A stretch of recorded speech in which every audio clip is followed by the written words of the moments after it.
Hello and welcome back into another edition of Going for Two, presented by Home Field Apparel. I am Brian Fisher. I am not joined, as always, by Matt Brown, as you could probably tell. I got a special episode for you. We kind of teased a little bit on Wednesday. I want to give you an opportunity, if you have not already had the chance to listen to our brand new podcast, Head Coach U. I'm joined on a weekly basis by former BYU and Virginia head coach Bronco Mendenhall. We get into everything regarding college football and how you can kind of run your program at a Power 5 level. Some tremendous insight from Bronco, one of the more unique individuals, I think, in all of college football coaching that you're not going to hear anywhere else. And we get into a variety of topics. Talked about NIL. We've talked about how you hire assistants. We've talked about Bronco's own desire to get back into coaching and what that would look like in the near future, what kind of programs he's looking to take over. So, a lot of tremendous insight that you are not going to get anywhere else.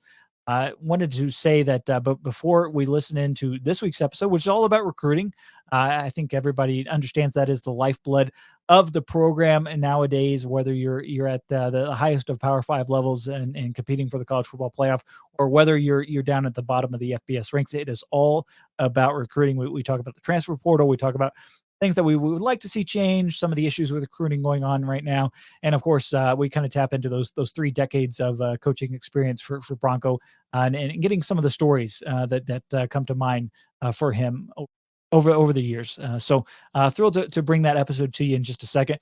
Before we do, I do want to say that I know Matt Brown is furiously trying to create some closet space right now, I think, for the brand new East Carolina collection that just dropped at Home Field Apparel. Well, if you want to join him in partaking in some terrific pirate merch, you can use the promo code Extra Points. You get 10% off your first order. There's some great stuff, not only from East Carolina and some of the great purple pirate logos of years past, but they've got Georgia Tech on there. They've got Auburn. They've got pretty much any school that you can think of under the sun.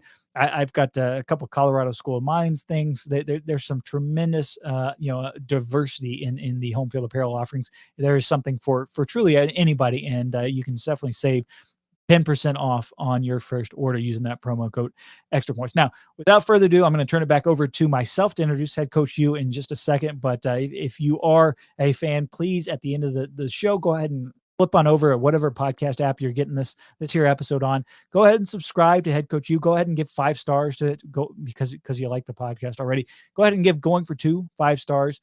As well, we really do appreciate that. Helps everybody else kind of find these here podcasts, and we do appreciate that. So, without further ado, I'm going to turn it over to Head Coach U. This episode is all about recruiting. We'll be back to kind of regularly scheduled programming next week with Matt Brown here on the Going for Two feed. Hopefully, maybe, possibly, we might not even discuss a head coach firing, but I think we might have a bit of a 50-50 proposition of doing that. So regularly scheduled programming next week. But before we do, we're going to listen into episode number 4 of Head Coach U, all about recruiting.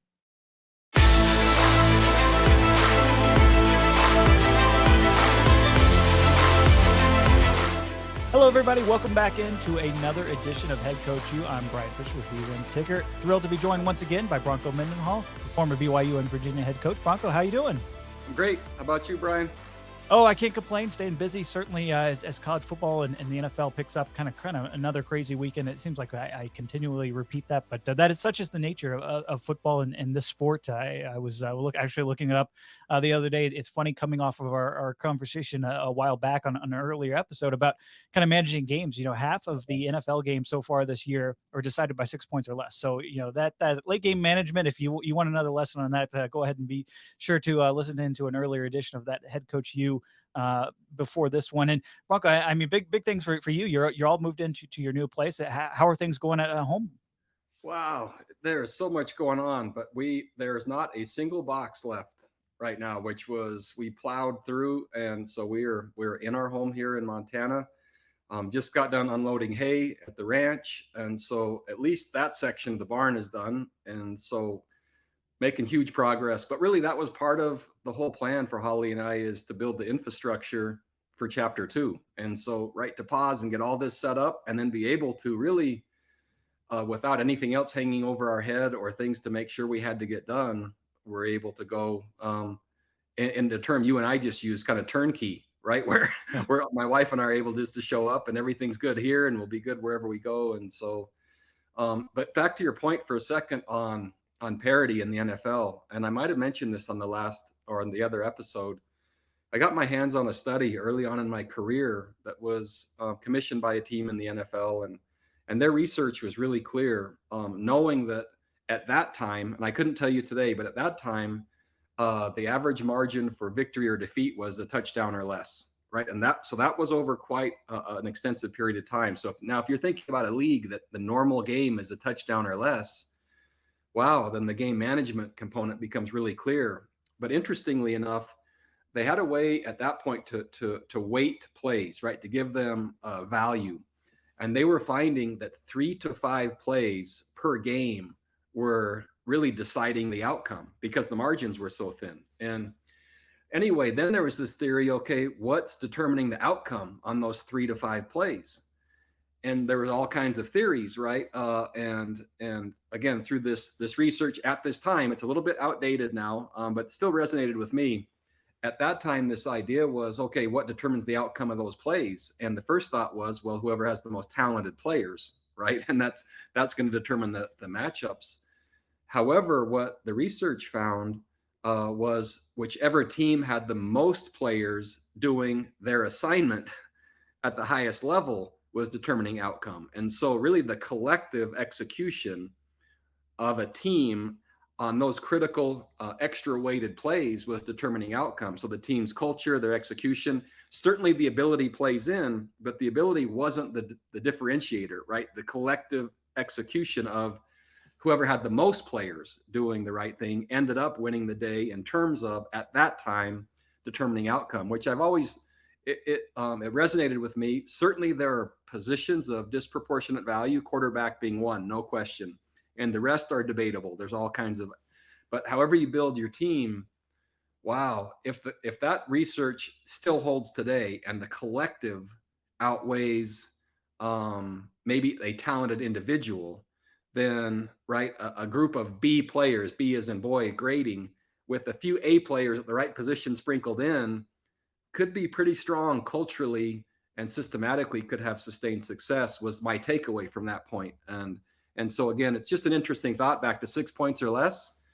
Man, if it's 6 points or less, besides game management, what else makes the difference? And it's just fun to think about.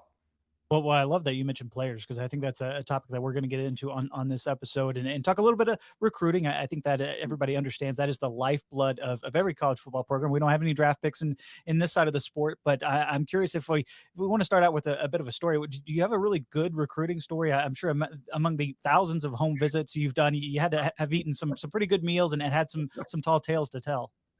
Wow. So my very first, when I became a head coach at BYU, and my very first official visit, no, my first visit to a home visit, not official visit. My first home visit was to a player named Vic Soto. Vic Soto is a coach at Cal right now. Well, Vic's wife, Ashley, he marries her at BYU, ended up being my personal assistant at BYU, which is, so anyway, trace this back. So if you pull the thread, my first home visit is to a player who ends up marrying, who ends up becoming my personal assistant at BYU, which, man, that's an amazing thing. But anyway, I go into Vic's home, and Vic really had nothing to do with the decision. His mom, because I was coaching at BYU, right? And BYU is a faith-based institution with so many cool values and morals, and just such a unique experience. And so Vic's mom and dad were there, and really it didn't take me long to realize. So Vic is here, but his folks are the ones making this decision. So Vic ends up committing to me as the head coach at BYU, and so he committed, but he's looking at his mom before he commits, and I'm looking at his mom just to see if he's committing. And so it's coming kind of third party, even in the same house. And so anyway, I just realized the impact of my first home visit was such a lesson just in family dynamics. And Vic is an amazing young man, a great young coach. His wife, Ashley, is so cool. But anyway, what I learned is parents really care, right? They don't kind of care. They really care about their sons. And a lot of times they know best. And so even though, right, this was a young person's decision, at that time in that house, his mom was just so clear that this is what she thought was best. He trusted her, and But it was just that, I guess my point is the dynamic of each family is so different and distinct, and understanding that, and relating to that is so important, because my job then as the coach was to ensure that her wishes, right, and what she was so hopeful for that he received at BYU for education and experience was delivered. And sometimes recruiting wise, yeah, it feels way more like sales, and it feels way more like you're brokering a deal, rather than, right, establishing a place, um, through consent and fit that really is going to be beneficial to everyone, where the player will be just fiercely happy, right, and have a great experience, and right, his role, and contribution will be at a level that really is fulfilling to him, but also so helpful to the program. And what I found, and back to the recruiting point, Brian, is that, players are happy when they're playing, and the more everyone wants to be wanted and needed. And when you design your roster with enough spacing and succession planning, where each player, or put it this way, where the majority of players have a role where they're wanted and needed, they're fulfilled, right? And if they're treated well, they really don't want to leave, right? Even with the transfer portal. And so, so much of this, I would say the burden goes on to the coach to ensure that just not taking lots and lots of good players at the same position, because at some point, especially with the portal now, right, young people, well, anyone in an organization wants to contribute, and the time frames now, with the expectations being so fast and so short and exaggerated with the dollar amounts, which accelerates everything, man, there's, the stickiness takes a minute. And so if you have to go back to the right fit, the right role at the right place, to allow the development to happen until they actually have the ideal role, right? But having a small role. But anyway, back to the home visit. Vic's mom, I think, wanted that development process for him as a human being, right? To be wanted and needed and cared for at the same time on the field, right? That he could be wanted and needed and then contributing. So anyway, that's my story, because it was the first one, and a lot of firsts you remember best. Well, I mean, that gets to the gist of recruiting, right? Kind of finding out who that decision maker is inside that family, figuring out that family dynamic. That's kind of what you and your coaches have to kind of focus on initially as you build that relationship, right? It is, and here's the other thing: is the decision maker is what really is important to an institution or to a program. And so I the way that I labeled it was fit first. And be clear, part of the fit is, are they a good enough football player to contribute at a level that will bring them fulfillment, right? And if you miss on that part, man, that takes an extraordinary young person to be team first and just kind of be in the background supporting others their entire career. That's very difficult. So part of the fit is the ability, but also part of the fit is, are they academically capable for your institution, right? Will that be a good fit? The next part of the fit would be, man, socially, right? Is that a place in relation to where they're from that they would end up thriving in, right? And are there like-minded people? Are there like-cultured people? Are there, but also, is there enough diversity? Can they grow and progress? And would they really be happy there? And I think what happens so much now, back to not only just who the decision maker is what are they deciding on? Now you add in one other element, and you and I visited about this a couple weeks ago, or maybe last week, and that's, what does the NIL, what does the possible financial part of that look like at that institution? And so much of it now is coming down to, if places are like or similar, then it goes to, where could the most profitability come from an NIL, collective or something like that, which is a whole other part. And so, if we're not careful, right, higher education is moved way, way, way to the bottom of this, which is part of human development. The finances move way to the top, and the football, right, is right after that. But this other part of young people becoming, I would hate for that just to be an afterthought, right? I really would. And so, there's some challenges there, back to the fit, and right, I'm not going to fault any family, man, that would really need and look hard at the financial component of one of their sons becoming and having this opportunity. But what I do know, right? And I'm positive it won't be enough. I've been fortunate as a head football coach, and I've had a lucrative career, as so many have. Money, it buys maybe opportunity, it buys some of the comforts, but it does not buy peace, it does not buy happiness, it does not buy fulfillment. But I can't judge that, right? Especially if someone doesn't have it, and so it can fulfill needs, which has to be looked at. Right after that, though, it doesn't take long before then, wait, where am I? What is this place? Does this culture fit me? Does this team fit me? Does my role right? And so, even with the money, if that other part isn't right, it's not going to be fulfilling and an ideal experience. And so, the decision maker could be mom, it could be dad, it could be the family collectively. Now, what they're deciding on, that's really where my alignment comes. And if I identify what they're deciding on and that has real substance, I love those families, and those are the ones I usually resonate with and get along with so well. And that usually gives everyone the best chance to really look forward to seeing each other every day after the games, whenever. And that's the ideal, right? We want young people to grow, develop, and be happy. And man, if that's not guarded, they kind of just become, they meaning the players and the people, right? The young people become commodities, kind of to be just moved around and shuffled around and yeah, it seems way too early for that kind of approach before they become professionals. Well, I mean, I think as the old adage goes, that I think pretty much every head coach will relate to it. It's not a 4-year decision; it's a 40-year decision, right? Mhm.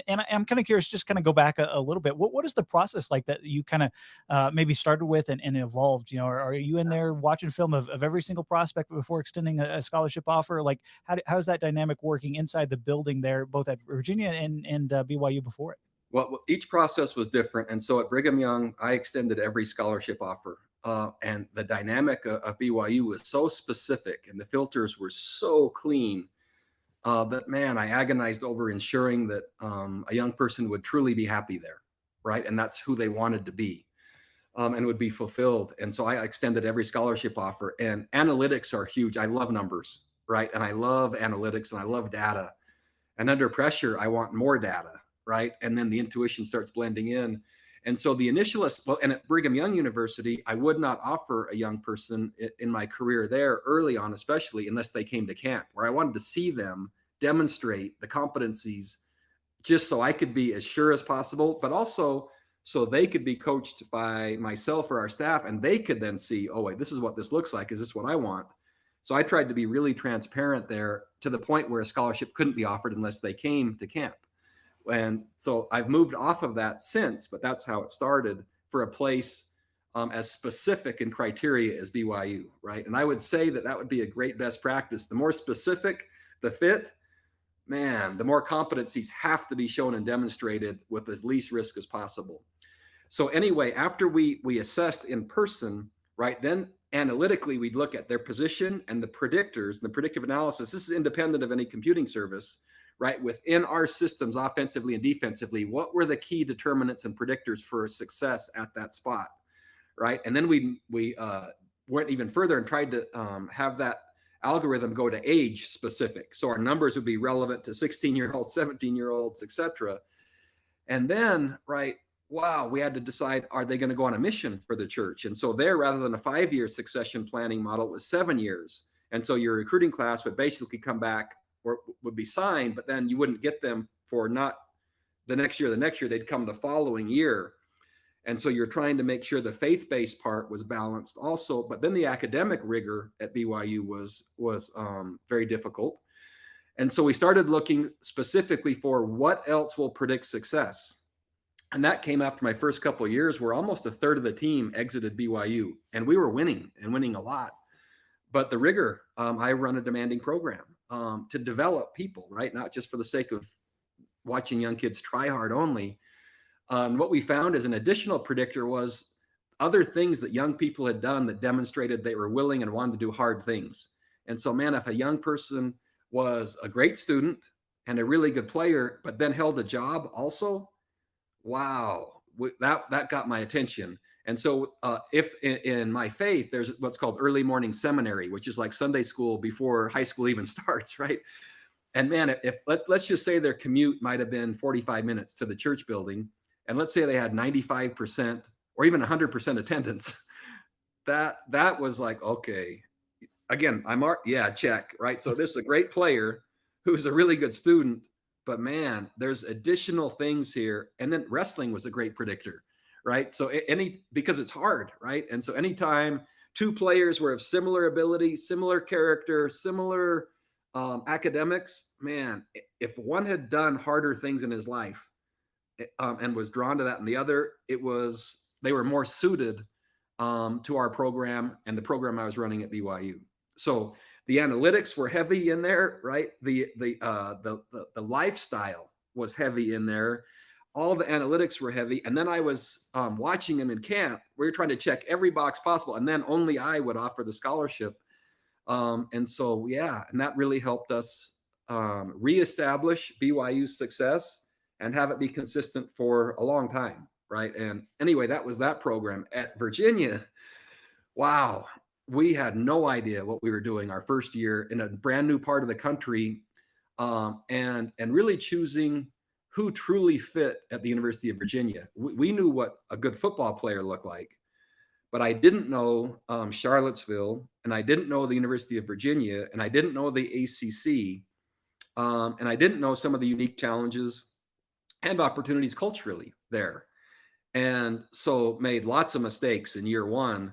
But the more I learned about the institution, the more specific I could frame that fit. And literally, I ended up with a really simple saying that I would not work with anyone I didn't like.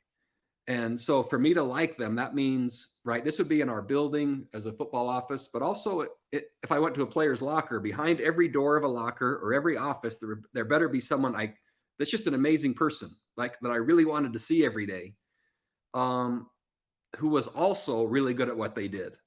And so I framed that into where I couldn't wait to see them, and they were just an amazing person to be around, but they're also really good at what they did. And that simple criteria was kind of the guidelines for then all of the analytics, which then were escalated even at a higher level than what I said at BYU. And back east, they have boarding schools, right? And they have private schools where kids go off from other states and they show up and they're basically going to college before college. And so we called those profile schools because they basically already made the choice to go to Virginia before they went to Virginia because they were basically at one of these schools. And so there were profile schools that we learned about that really reduce risk and accelerated fit. If there were schools that were atypical for such a strong institution as UVA, then we would go hard to the character components, right? To say, okay, what demonstrated competencies? And if we couldn't have them demonstrated, we would try to orchestrate that within the rules as best as possible. And then lastly, we developed this, my wife and I, over time, but every recruit came to my place and got on horseback. And it's amazing after 30 minutes to an hour of them having to do something brand new. I could see how they took on something new, how their family handled that.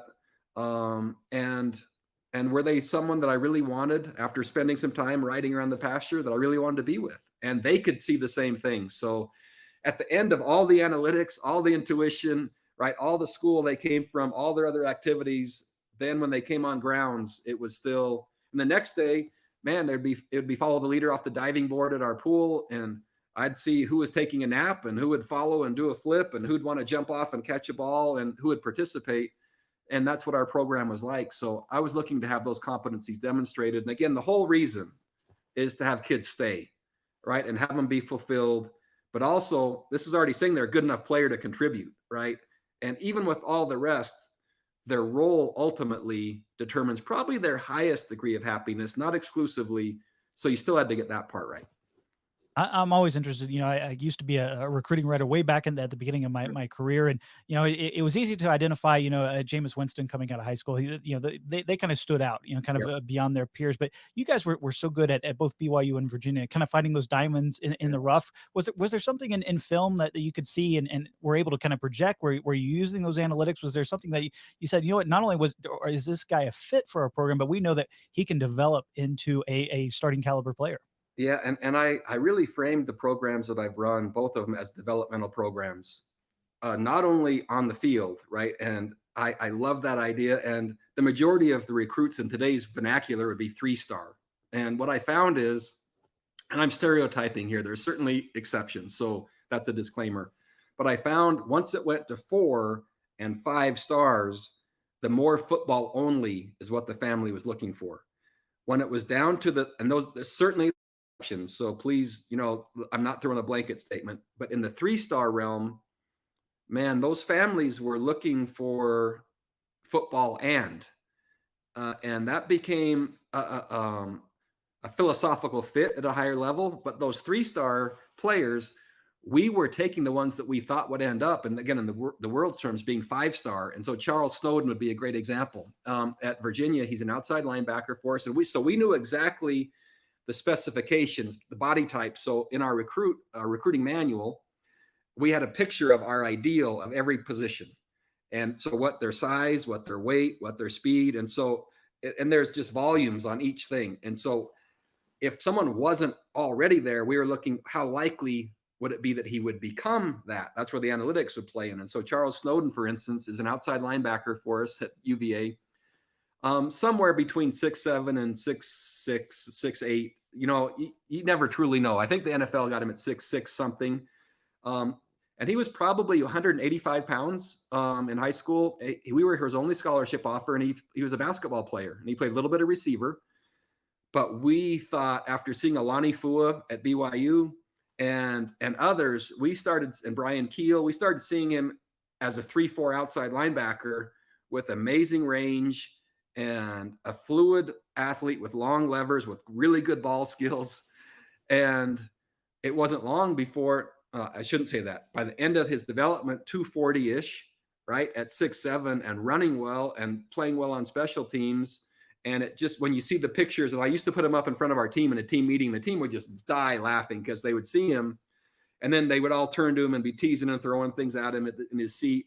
And he's completely different, but his work ethic and his developmental capacity physically also, that came together.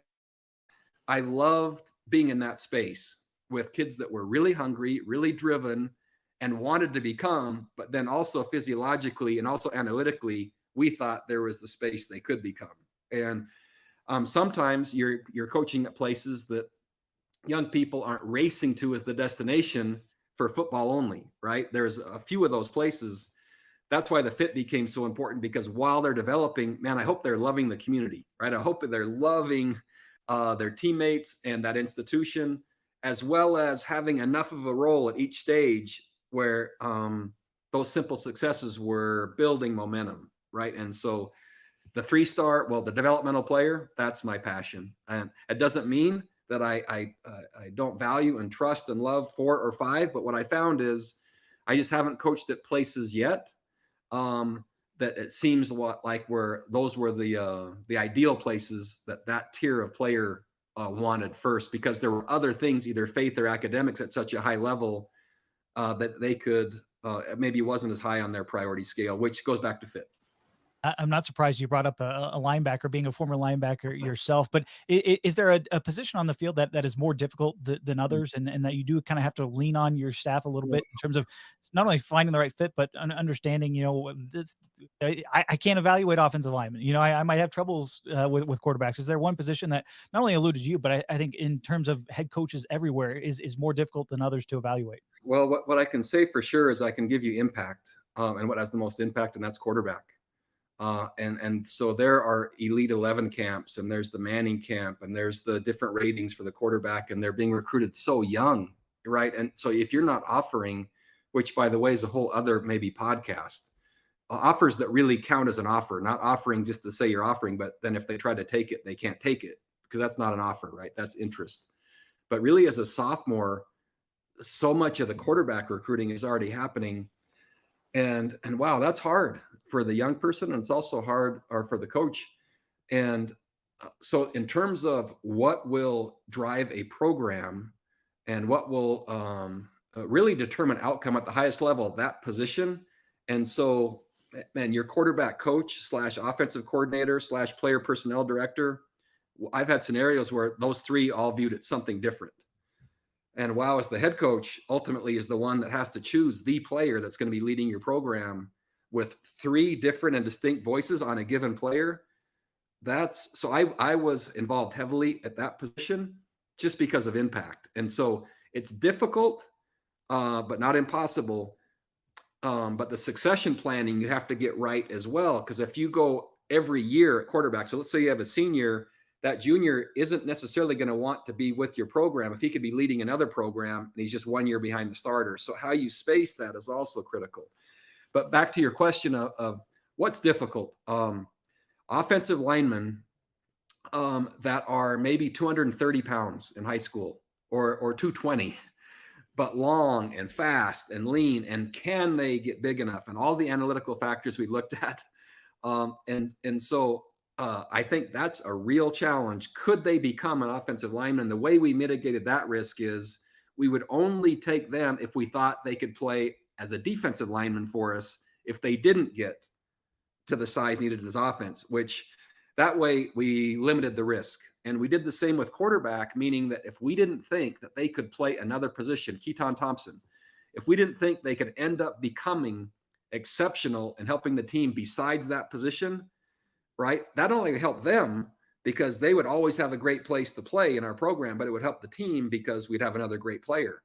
So we started saying, yes, we're recruiting him as this, and we think he can be that.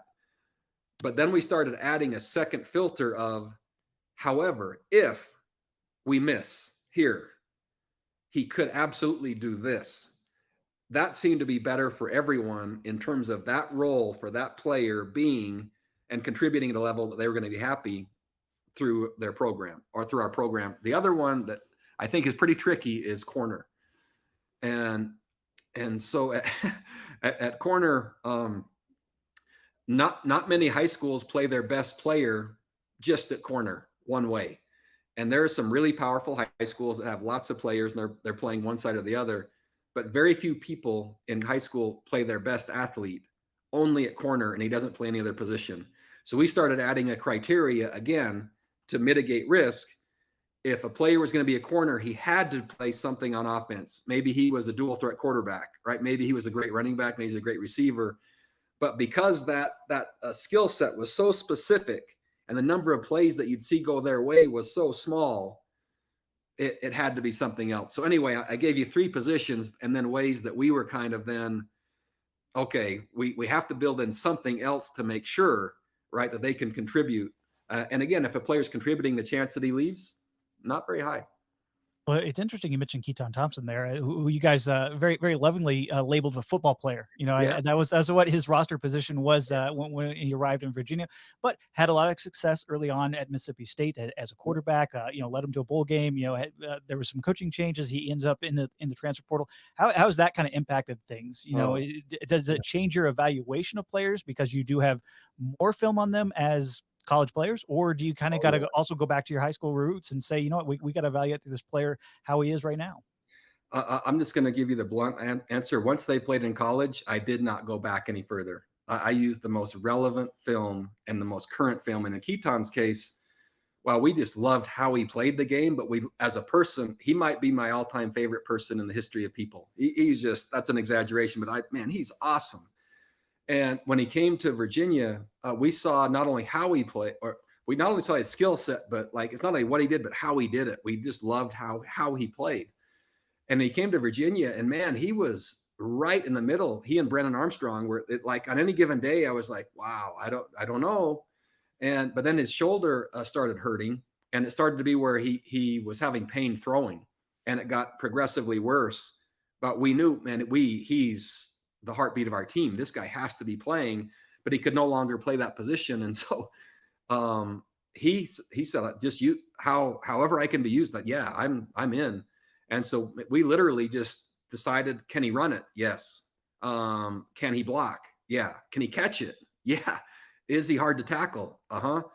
And is he better outside or in the slot? And can he return punts? Can he return kicks? And the team saw that and they realized that we literally, for all of our players, we're going to do anything we can to find a place that fit their skill set, no matter if it's conventional or not. Then he chooses jersey 99, right? Or 98, I think it is. And I was just like, oh, how do you not love that guy? Right? It's just the most understated but team driven. But he was also appreciative that we were trying hard to find a way to use him, and it was just. But anyway, back to your point, Mississippi State film was what we looked at. I did not go back any further, and he was I think whatever they call it, Mr. Football in Louisiana, and all those accolades.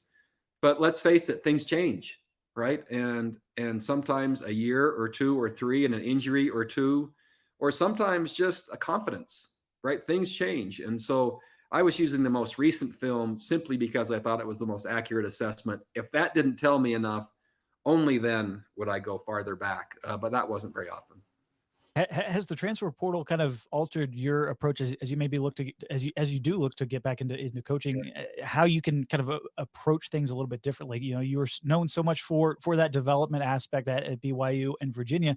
I take the case of USC. You know, they gutted out a win up at Oregon State, your alma mater, largely on the course of transfers. You know, Lincoln Riley has flipped that roster quite a bit. I think it's 26 transfers that the Trojans have taken in. So way more roster flexibility nowadays, given some of the rule changes.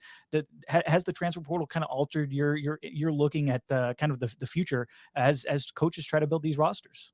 Yeah, yes, it certainly has, and no, and there are anchor points that are kind of non-negotiable for me, and I'm not going to fault or give an opinion. I know Michigan State also added a lot of transfers. That might have been a year ago or 2 years ago. I don't remember for sure. But here's the reality, Brian, that you and I both know is as a head coach, I was paid a lot of money.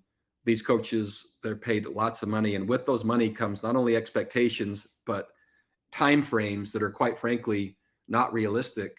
And not really conducive to the developmental market. And so even while you're developing players, you have to win, right? So really, we're in an impatient model with extreme expectations at a place like USC or at a place like, name whatever school you want, which is almost anyone now. And if it's not significant progress, probably by year 3, that might be as long, right? It's probably by year 2 that there better be something that's trending really upward.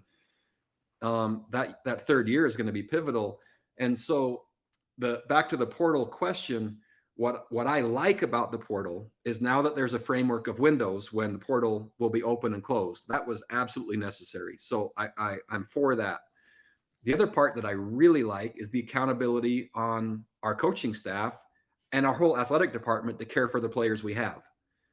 And so if their role is marginal, but they're treated and the relationships and they're cared for at such a high level, I've seen players stay with the next spring just to get into the next spring to then kind of have their breakout. I've seen them stay because of that. So I like the accountability it forces on us on how they're treated, right? And if they're commodities, they'll leave and should leave, right? But if they're really cared for and relationships are truly built and trust is established, benefit of the doubt is given, right, on both sides. At Virginia, what we found is it was very difficult to accept transfers at Virginia because of the academics. That was pretty much a non-issue where we really couldn't look that way at that institution. But what we could look to is graduate transfers, which made it aligned with my philosophy so well. These are young people that already graduated, are pursuing a master's for, and at the same time, of an increased role on the field. And they'd have immediate value. So they're getting a master's from Virginia, which, as you know, I love education. So I was like, totally. And they're contributing almost immediately on the field at a position of need with maturity and experience. And so the graduate transfer at Virginia was that a great fit and really helped our program accelerate. The transfer part of it is also holding the coaches accountable for, you have to be really careful about stacking positions of how many players in the same class at the same spot, because you can't play everyone. And so that has to be taken into consideration. And in those recruiting meetings, it's, will he stay while he's competing? Those are comments that are made, right? If he's the backup, will he stay? And early in your career, man, you have to look hard at the spacing to make sure that the role is fulfilled in relation to the time frame expected. And if there's a mismatch there, the window's now open, and if those relationships aren't built, they're going to go. And that's tough.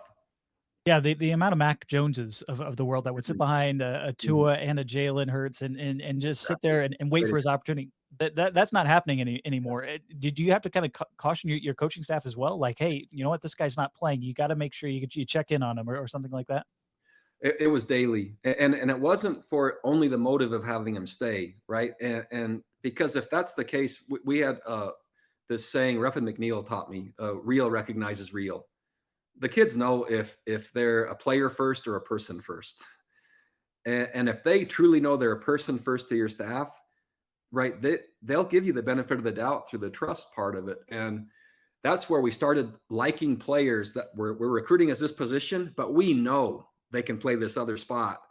And it might be at that time where we'd say, okay, this is going to take longer. You're still this position, right? That's still, but while you're developing there, you can play right now at this position on your way to that one. And that ended up being a strategy for recruiting players that could do multiple things. And at a place and places like I've coached, that seemed to be a good fit. And so I think the reality, Brian, is you assess where you are, right? What are the expectations and the unique at Virginia? My first year was just completely discovery. What is this place and who fits? And so I think as coaches look really closely, if they're truly sincere about helping the young people, they'll look really closely where they are, who's truly going to fit there and be fulfilled. Is it a community that they could embrace and vice versa? And then is their role on the field really going to be something that will help both, right, the player and the program? And man, if they're cared for while all that's going on, the transfer portal to me is almost irrelevant, you know. And if sometimes you miss, right, or sometimes there's a personality or you have a coaching change. Let's face it, coaches change jobs at the end of every season and before bowl games, and then we want to get mad at playing in a bowl game. Um, we set the example, right? And so they're just learning from us, and so hopefully we can model and emulate at a different level of relationships. And otherwise, trust is gone, and if trust is gone, it's just a game, it's just an outcome, and it's just preparation for more football. Except not many get to play more football. So then, what was the trade-off? You mentioned trade off. You know, a lot of it. I know just the coaches complain about time. You know how much time recruiting has been taking Oh, up. You know, there's been a look at, you know, maybe we can alter the calendar to kind of give more dead periods, more time off, and away from the process. But how draining is it as a head coach? But also maybe also how rewarding is it to kind of go through the entire process and get to know some of these kids? well, I think if we go backwards from your questioning, right, the harder something is, and then when success happens, the more fulfilling it is. Recruiting is a challenge. So it literally this isn't an exaggeration. It never stops. It's 24/7, 365, regardless of the contact window or the evaluation window or the dead period or the quiet period, right? It's nonstop with the content you're putting out, the relationships you're building, the evaluations that are going on, the roster management. I think that the model is so flawed in how early we're allowing it. And once young people are being offered at 15 and 16 years old, we in our race to get more data or to be first and provide really offers that aren't committable, which is a really bad precedent to set with your word. I think that we accelerated it to the point where we've created that, we've legislated it to where we're feeding an all-consuming process that's existing that would be that way even if we moved it later. As you see, especially in the NFL, man, lots of young head coaches. As you're seeing in college, lots of young assistant coaches. Now there is a toll. So there are young families, right? There's young wives, there's young kids, and the coaches are being paid really well. But I think we're almost justifying an entire entity of college sport by finance, and we all get to make our choices, and we all get to make those choices. But it could be mitigated by moving the windows of recruiting back to maybe it starts when they're a junior. Maybe it starts only before a senior year, and there'll be all kinds of people that say it's not possible, it's too late for that, etc. I've heard all those arguments. It's also too early to offer someone when they're 15 or 14 or even 16. But that's the world we're in. So as we moved it farther, the demand on time, even in the summers. So my wife, man, she used to get so mad. We'd be on vacation somewhere, and the vacation is a figurative term because it's such a small window. And I'm not complaining, right? It's part of the job. But there would be a player conduct issue, or there'd be a recruit that had to be called, or etc. And so there is, it's always, as the head coach or as an assistant coach, you're always on. There is no off when it comes to recruiting.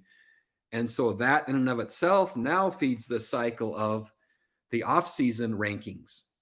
So here's where you play the season, and quite frankly, the rankings are completely irrelevant till week 8. Right after week 8, everyone kind of knows, okay, this is starting to take shape. It's just reason for fodder until then, which drives ratings, right? But about week 8, you kind of know. Well, then when the season's over, you're then evaluated again on your recruiting class rankings, right? And man, you could have a good season, but maybe you finished, I don't know, 15th in the recruiting rankings, but you finish 5th in the polls, and they see your program momentum going down, not up. And so there's this whole other season now before spring practice that you're being evaluated in and ranked in, that's now driving even more of a frenzied approach to how many 4 stars, how many 5 stars, and the publicity and the edits and all the things that go out with that. And so that's a whole brand new thing, in addition to the finding and the analytics that go with it. So I don't see an end in sight for that. And I've sat on so many different committees and boards to slow it down, and they're equal great with speeding it up. And so I wish I could give you consensus, but I don't think we have one. Well, I mean, if we made Bronco Mendenhall the czar of college football, would there Uh-oh. be one premium, like number one? Here's the absolute thing that we have to change to impact recruiting. Yeah. In my opinion, and here's the problem is the enforcement, right? Which I brought up before. In order to have rules that really work, there has to be an enforcement staff that's capable of carrying it out. But I would not allow any recruiting contact until right before the junior season. And I think that's plenty of time.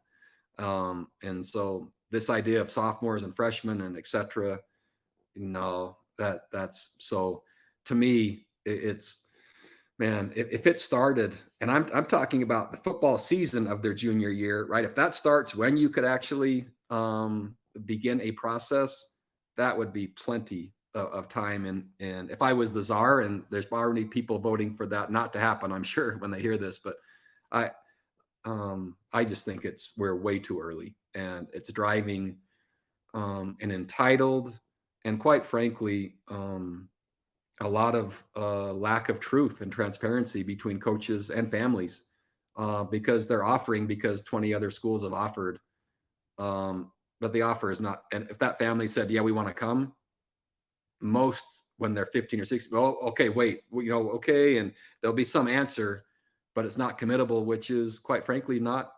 It's not fair. It's not honest, and it's not moral. So I would like it much better if we would mean what we say, and an offer is an offer. And there was a great suggestion one time of, once you offer, it's immediately committable, and the family could say, "I take it. Where's the papers?" And so I'm not the czar, and I'm not saying that's a rule, but slower, certainly, at least, would be where my preference would be.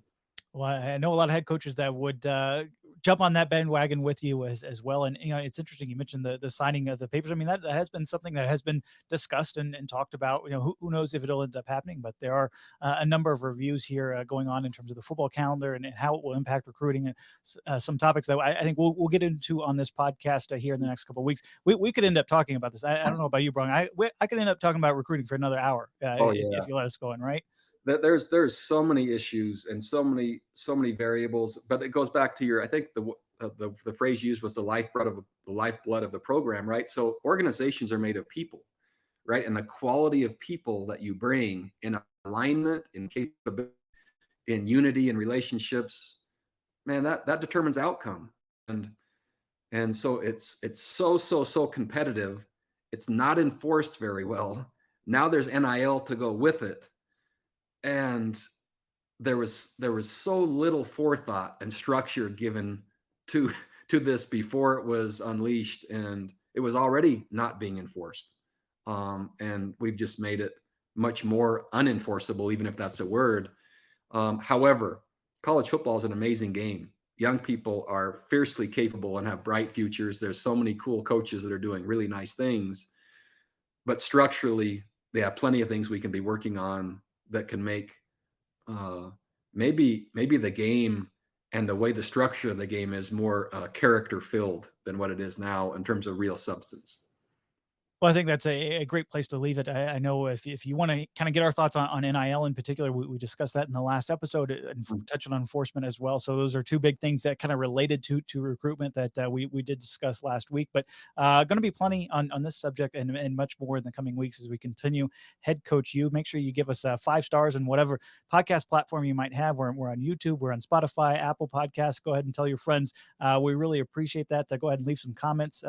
Bronco, this has been such a pleasure to kind of not only get to know you a little bit better, but kind of go through and get your thoughts on some huge issues in college football. I know it's been a little hectic for you there, changing houses and moving in, but we appreciate you joining, and I can't wait to talk to you next week. It's my pleasure, and I know Brian, you and I have talked about guests, and so there'll be other head coaches that come in. So you're not just hearing my voice, but there'll be other thoughts that I think will be really valuable from people that I think you'll be very intrigued by. So we're looking to start that quickly as well. But thanks for tuning in, everybody. Absolutely. Well, we really appreciate it. We can't wait to get those guests on. This has been Head Coach U, sponsored by Collegiate Sports Connect. Thrilled to welcome you in, and we'll see you next week.